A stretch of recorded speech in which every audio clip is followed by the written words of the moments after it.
Let me go back to Bill for a second. You got widespread attention for a prediction you made in 2015 about the dangers of a global pandemic, and you, sadly for the world, did predict the future. And so let me ask you to do it again. What are you concerned about now? Well, this won't be the last pandemic that we face.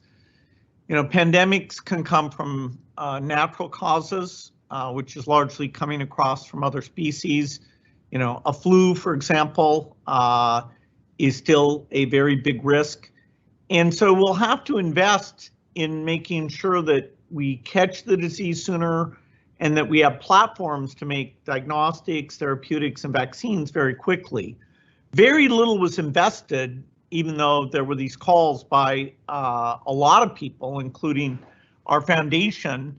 One group that was funded, the Coalition for Epidemic Preparedness Innovation, CEPI, we, Wellcome Trust, Norway, UK, Japan were the initial funders, and that is helping out here.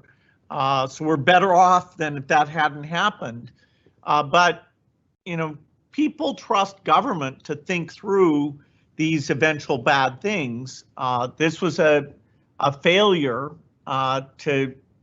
to get ready, and the cost would have been tiny compared to, say, what we spend on being ready for war. We didn't actually do the simulation to think about, okay, what about nursing homes? What about getting factories ready? What about the testing regime?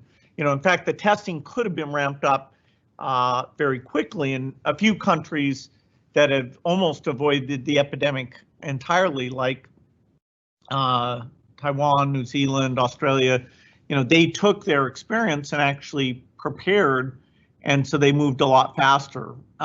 So we, we'll have to prepare for the next one. That, I'd say is will get attention this time.